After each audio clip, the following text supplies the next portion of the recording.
Perguruan Tinggi Swasta Sekolah Tinggi Ilmu Hukum Sumpah Pemuda Kota Palembang Provinsi Sumatera Selatan, yang mana kampus Jingga ini fokus kepada pembelajaran mata kuliah ilmu hukum, baik sarjana strata 1 ataupun sarjana strata 2 ini terus mengembangkan sayapnya baik di dunia nasional, dunia internasional, mancanegara dan ini menjadi catatan dan tercatat di sejarah dunia. Di mana PTS pada Palembang ini merupakan kampus yang salah satunya diundang menjadi pembicara pada Perserikatan Bangsa-Bangsa, United Nations. Di mana kegiatan tersebut bertempat di United Nations Office Vienna, Austria pada tanggal 16 hingga tanggal 18 Juli tahun 2024. Di mana Ketua STIH Sumpah Pemuda, Bapak Asok Profesor Dr. Haji Firman Friadi Busroh, SHM CTL, CMN menjadi satu-satunya delegasi dari Indonesia yang diundang untuk menjadi pembicara pada Forum Perserikatan Bangsa-Bangsa, United Nations, dengan tema Artificial Intelligence in Developing Countries. Undangan tampil sebagai pembicara di United Nations merupakan undangan yang kedua di mana undangan yang pertama pada Juni tahun 2023 di United Nations Geneva, Switzerland. Rangkaian agenda conference tersebut dimulai dengan acara persiapan pra-conference dengan meeting para pembicara dari berbagai negara serta beberapa pejabat United Nations Office yang berlangsung pada tanggal 16 Juli tahun 2024. Para pembicara tersebut terdiri dari berbagai kalangan baik itu hakim, advokat, akademisi, software engineering dan juga pejabat United Nations. Para pembicara tersebut diantaranya Andrea A. Jacob, Crown Counsel, Ministry of Legal Affairs of Antigua dan Barbuda, Wendy O. Brien, Crime Prevention and Criminal Justice Officer Technology and Human Rights, United Nations Office on Drug and Crime, Ana Paula Nisio de Souza, Chief of Digital Transformation and AI Strategies at the United Nations Industrial Development Organization. Conference dibuka dan diselenggarakan pada tanggal 17 hingga tanggal 18 Juli tahun 2024 selama dua hari.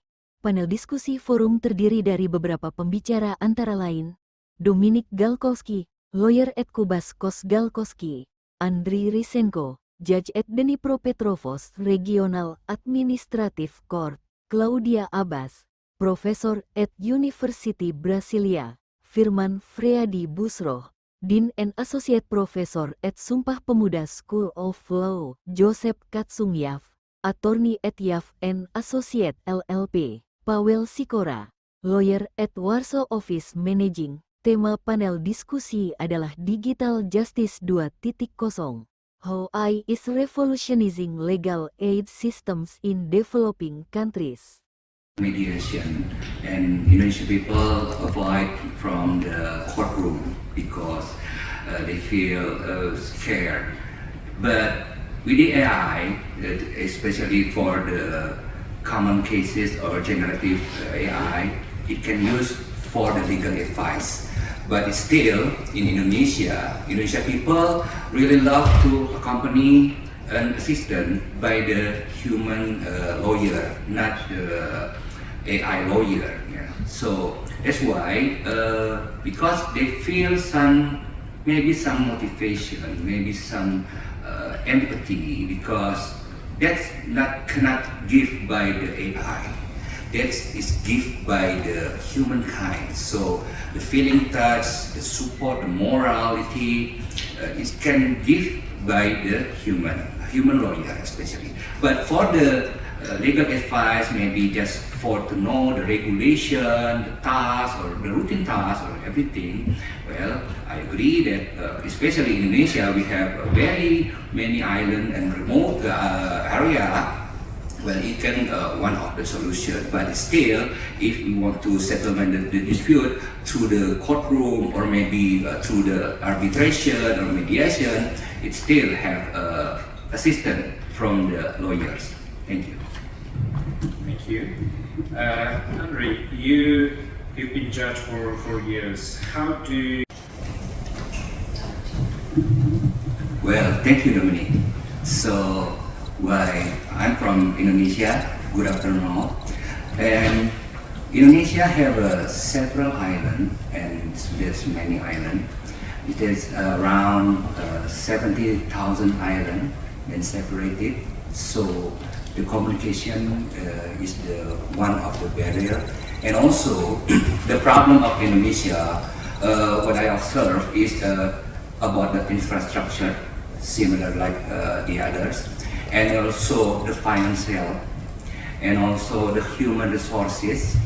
That's why the Indonesia right now we also have a strategic national for the AI, but it is not enough because the fact is Indonesia, and especially the infrastructure, how to build Indonesia, how to connect the people is still a problem.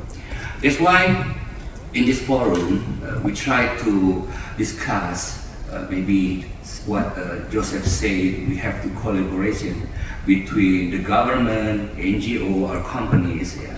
So what we can have a solution for the AI. I believe that AI one of the answer for the developing country, but the culture, as you know, that Indonesia have many cultural diversity, inclusive. One of another island, we have many culture, and it also become inclusive and very challenges how to AI develop in Indonesia, such as language. Indonesia have many language, not just Bahasa Indonesia, but also we have traditional language. Yeah. We have many religion. That's why Indonesia have a heterogeneous community. That's why if we want to implementation the AI for the developing country from Indonesia, I think we must involve many party, maybe government, especially for the global north country. We can get adaptive the technology because in Indonesia lack of human resources still right now. As you know that Indonesia have illiterate is around 2 million people. They cannot read, they cannot very literacy minimum. That's why there's many barrier, especially to the fight justice in Indonesia, where I'm practicing lawyer too, and I gave a pro bono cases too in Indonesia. That I see that there's many people in Indonesia they cannot have access and affordable to justice. That's why I think AI wants the solution to give the access or affordable justice. Thank you, Dominic. Thank you. Andre, now I would like to turn to you because you came to us from a country torn with war. I'm Fatria Cairo from Sumpah Pemuda School of Law, Indonesia, especially in Sumatra Island. Thank you for inviting us for coming here. And obviously, as a woman, I'm very agree with Lisette and Sunita. What your statement. So don't forget, as we know that we have the data about the negative impact of AI. First of all, for bias data and inequality of access information, and then inequality about understanding of high technology. As we know that we here becoming from developing country and developed country. So we must also concern about bonus demography or demography bonus in developing country. For example, Indonesia 2045 becoming as a bonus demography. So regarding to the segment, so for the future, we have a suggestion for, I think, a solution for this. We have gap between developing countries and development countries. So maybe it's possible, maybe as soon as possible, maybe or tomorrow or someday, we have must be an agreement between developed countries and developing countries about the using of AI. So I think this agreement is a legal protection, especially for a developing country. And finally, I think AI is do not AI as a technological weapon for developed country to elegantly attack developing country. I think that's all. Thank you very much. And maybe I need some opinion from Lisette, Sumita, and Andreas and Oleg. Thank you very much. Thank you very much.